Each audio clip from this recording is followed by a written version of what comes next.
Welcome to the Big Movie Mouth Off. We're here at Bruvy Cinema Pub reviewing some movies today. You can find us on Xfinity Channel 6 on demand, Utah on demand, and Salt Lake Alternative. And you can also find us on Channel 6. I'm Jimmy Martin with Slug Magazine. I'm Jeff Weiss from MSN Entertainment. We're sponsored by PC Laptops. That's right. Today's movie we're going to be reviewing is Beastly, which is a modernization based on a novel about Beauty and the Beast. Alex Pettyfer plays a teenager who's basically the hunk of the high school.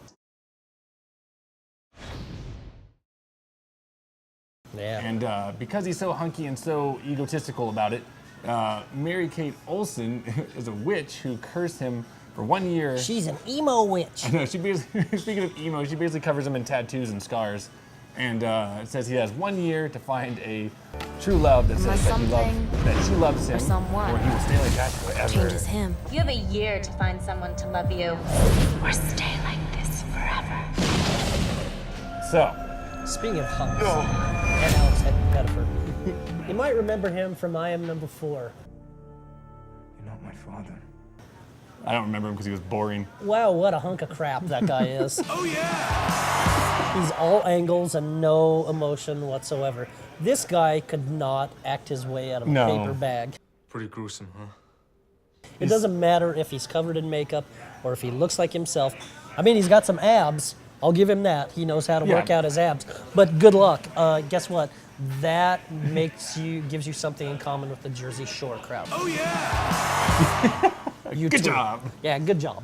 What makes me so mad about this is because I actually think the idea of modernizing fairy tale is actually a cool idea. Right, I think like based in New York, you know, even though the storyline to get her trapped in his palace, because basically he put his rich father, who's a newscaster, Played by Peter Krause from 6 Feet Under. exactly, puts him in this apartment so he's not, you know, seen by the public.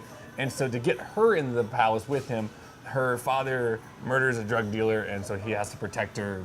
You know, he becomes like a superhero almost. That's what I started losing this in the movie because all of a sudden he's taking down criminals, and I was like, no, you became ugly. You didn't get any superpowers out of this deal. Actually, Jimmy, you left out this part.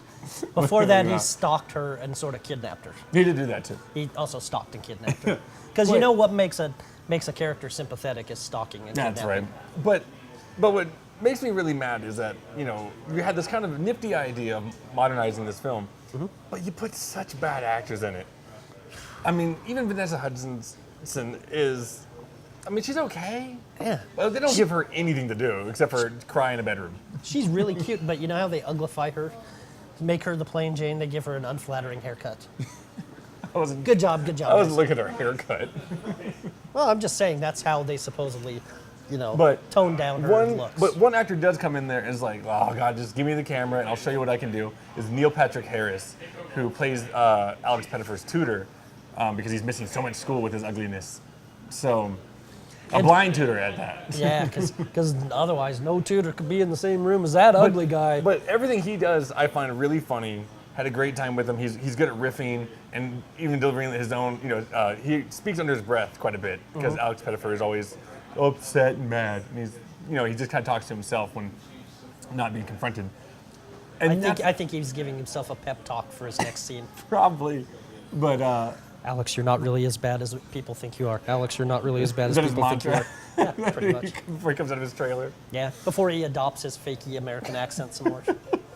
But I love Neil Patrick Harris. I love the idea, but it's executed just terribly. Really?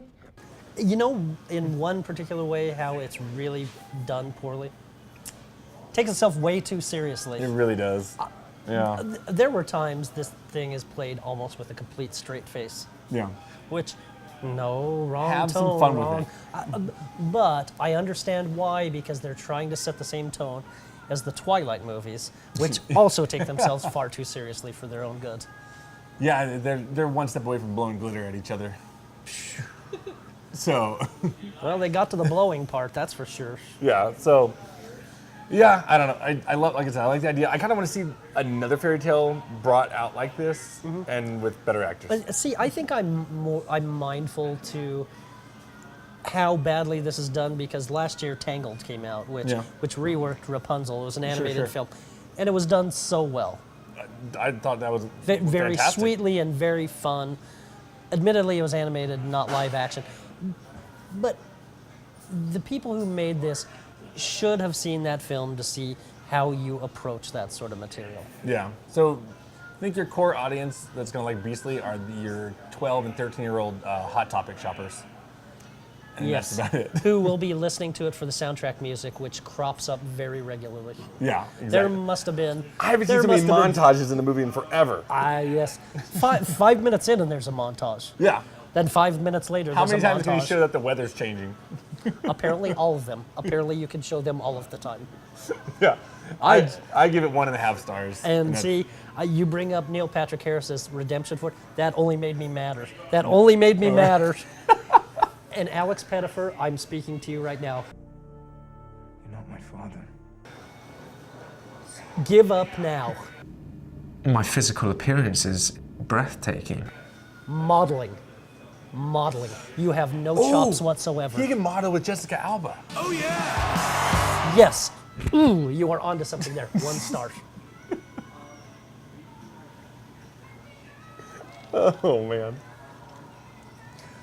I must have looked at my watch 10 times.